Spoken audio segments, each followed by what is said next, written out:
Baik pemirsa, saat ini kami akan langsung mengajak Anda untuk menuju ke Kejaksaan Agung, Gedung Kejaksaan Agung Republik Indonesia. Karena kita akan bersama-sama menyaksikan konferensi pers tersangka mengenai SD. update dari Dan kasus dugaan korupsi penyerobotan lahan sebelumnya kawasan SD hutan ini lindung. 2 minggu yang lalu telah berkirim surat pada kami dalam rangka untuk menyerahkan diri. Dan kemudian ditindaklanjuti dengan pengacaranya. Dan alhamdulillah tadi jam 13.30 dengan menggunakan penerbangan China Airlines C1761 dan mendarat di Cengkareng.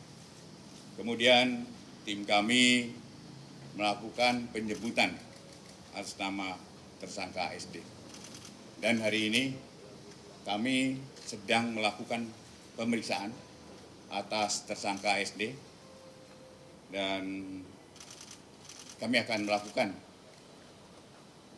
penahanan untuk 20 hari. Demikian teman-teman, dan silakan mungkin kalau ada yang bertanya khusus mengenai ini. Silakan teman-teman, ada yang mau bertanya?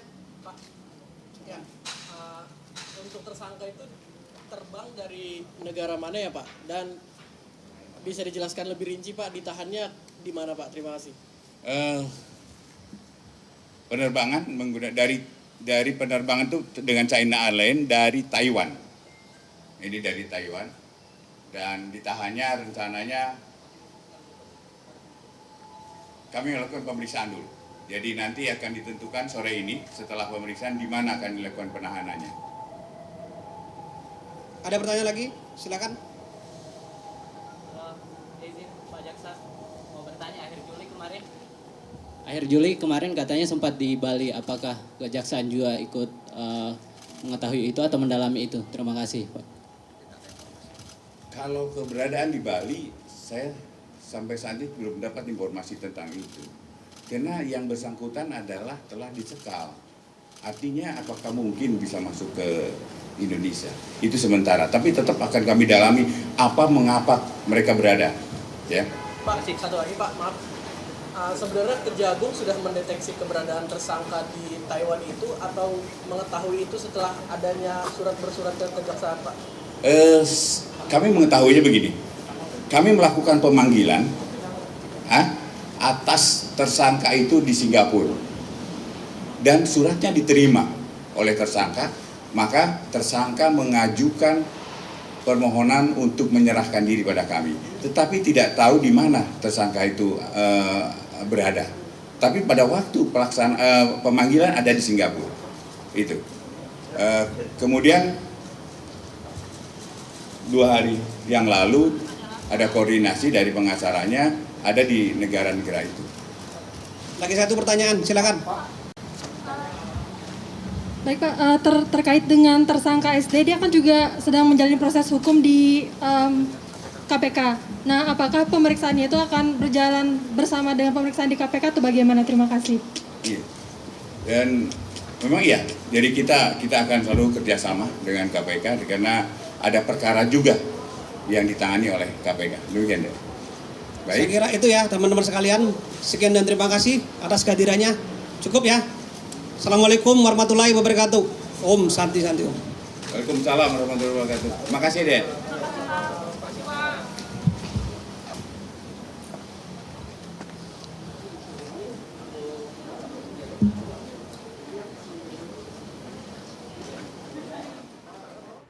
Ya pemirsa, baru saja kami menyaksikan bersama-sama konferensi pers yang digelar di Gedung Kejaksaan Agung Republik Indonesia mengenai korupsi lahan sawit senilai 78 triliun rupiah.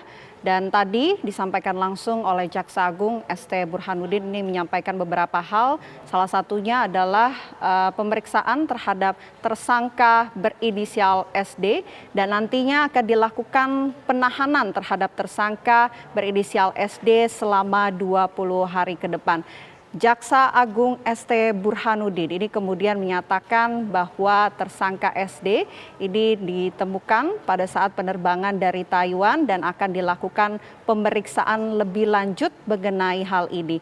Dan sebelumnya tersangka SD ini terlibat atas kasus dugaan korupsi penyerobotan lahan di kawasan hutan lindung di Kabupaten Indragiri Hulu, Provinsi Riau. Dan kasus dugaan korupsi ini kemudian menyebabkan kerugian terhadap negara senilai 78 triliun rupiah, di mana kronologinya ini bermula Bupati Indragiri Hulu berinisial RTR kemudian mengeluarkan izin lokasi dan izin usaha perkebunan terhadap sanak usaha dari PT Duta Palma Group, dan selanjutnya tersangka berinisial SD yakni pemilik dari PT Duta Palma Group mengalihfungsikan lahan menjadi perkebunan kelapa sawit, dan akhirnya persetujuan dan penggunaan lahan yang dilakukan oleh para tersangka ini dinilai oleh para penyidik sebagai tindakan melawan hukum. Selain diduga terjadi gratifikasi, alih fungsi lahan juga tanpa disertai izin pelepasan kawasan hutan dari Kementerian Kehutanan dan hak guna usaha dari Badan Pertanahan Nasional. Akibat perbuatannya, negara dirugikan 78 triliun rupiah karena hilangnya hak-hak masyarakat Kabupaten Indragiri Hulu yang sebelumnya telah memperoleh manfaat dari hasil hutan.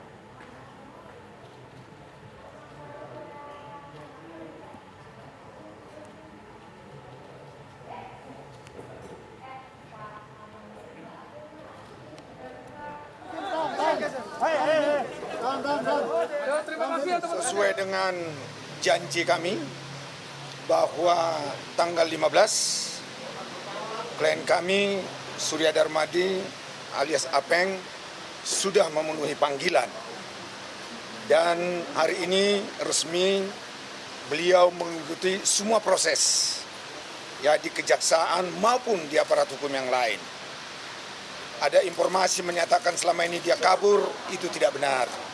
Terbukti setelah dipanggil, kemudian dia menerima panggilan, dia berkoordinasi dengan kami, dan kemudian kami himbau kepada beliau untuk hadir untuk membela dirinya.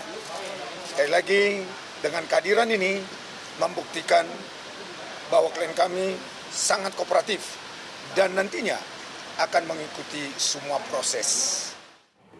Kami jeda terlebih dahulu, pemirsa. Breaking News TV One masih akan kembali sesaat lagi. Tetaplah bersama kami.